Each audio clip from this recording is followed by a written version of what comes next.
This morning, America remembers the thousands of lives lost 12 years ago today in the terror attacks of September 11th, 2001. In New York City, there will be 6 moments of silence, the first coming at 8:46 a.m. when the first plane hit the Twin Towers.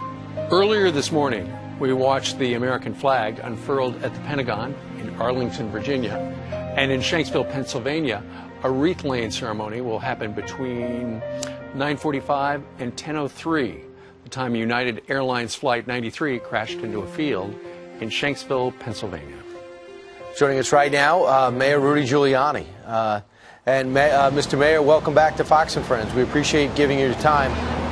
I want to talk about 9/11 and your reflections 12 years later, but first things first, we're very interested in seeing your thoughts about the president's speech last night and his decision to not have a decision and postpone any votes, which he was about to lose. Well, I mean, I'm probably as confused as everyone else by the president's actions with regard to Syria. From the very beginning, they've been completely incomprehensible. Now he found someone to follow, Putin. And the president leads by following. He didn't have anybody to follow. Now he's following Putin. We're going to negotiate with Russia and with Syria, and Syria is going to let us inspect the chemical weapons they've always denied having. Right. Something in that picture is very strange. They've been lying about these chemical weapons forever. It's no question they used them. The president is outraged by it.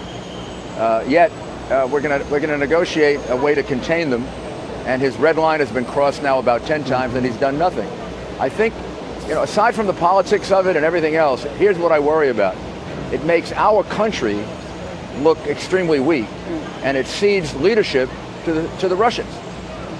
And I'm wondering... I don't get that. And I'm wondering, Mr. Mayor, if it had been last week, would we have even gone with this deal with Russia? Because last week the president was 110% behind an attack.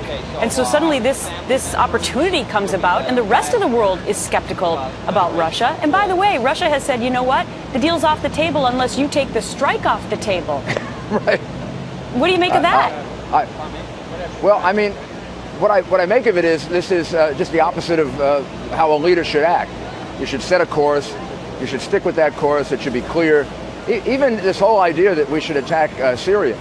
We should attack Syria because of all the terrible things they did, how horrible it was that they killed children. But by the way, it should be a very small attack, a very tiny attack, incredibly a very limited attack.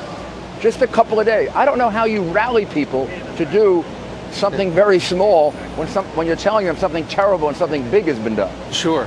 Well, and that was one of the gaffes by John Kerry, and then another gaffe where he said, hey, why don't we just, what about this? And then the next thing you know, the Russians jump on it and put us in a box.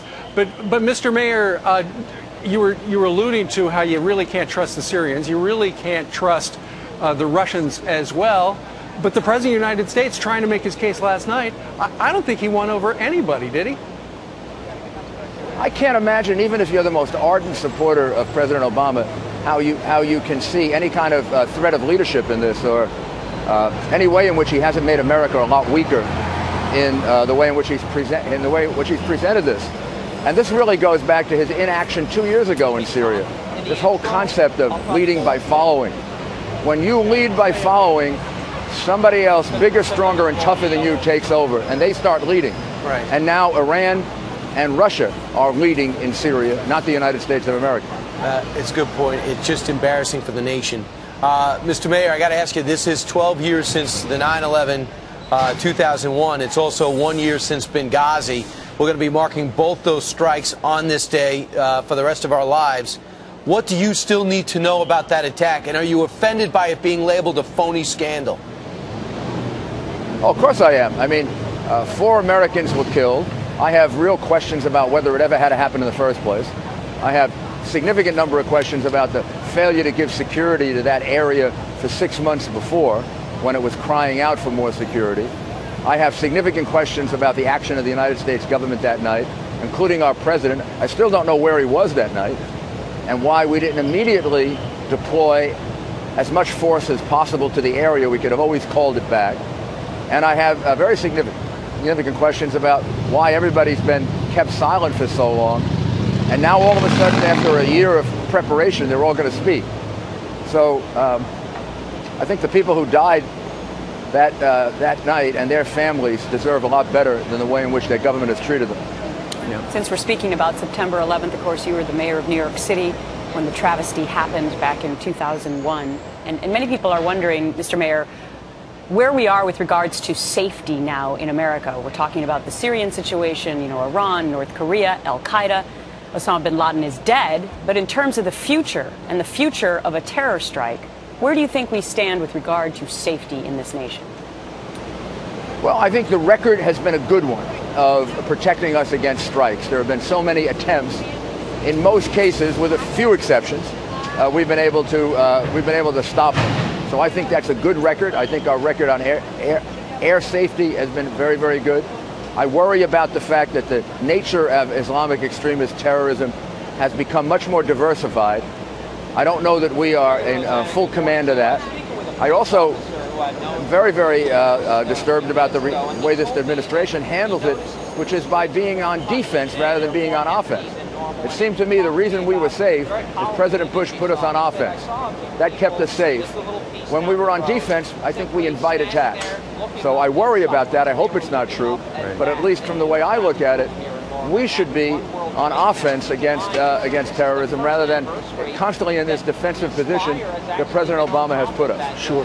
Mr. Mayor, before you leave, it is 12 years later. Sometimes it seems like 12 years, sometimes it seems like it was 12 months ago. Your reflections on this anniversary of what happened down there a dozen years ago today? Most complicated day of my life, and probably in the history of my city. It was the worst day. It was the greatest day. Some of the greatest losses and some of the greatest acts of heroism. And I think ultimately, you look 12 years later, this city is a lot stronger than it was before. Twice as many people live down here today than before September 11th. That is a real testament to American resiliency. It's a tremendous defense against Islamic extremist terrorism that they can strike us this way and we can come back so strong. So I think the citizens of this city deserve just tremendous credit. Well, it certainly is a stronger city, and it is also a louder city. I can hear they're doing one of the tours. One of the tour buses is I'm very just proud behind of them. you. Yeah. All right. I asked them. Well, it's great to see you. All right. Thank you. Great to see you, Mr. Mayor. We'll see you in studio shortly, hopefully.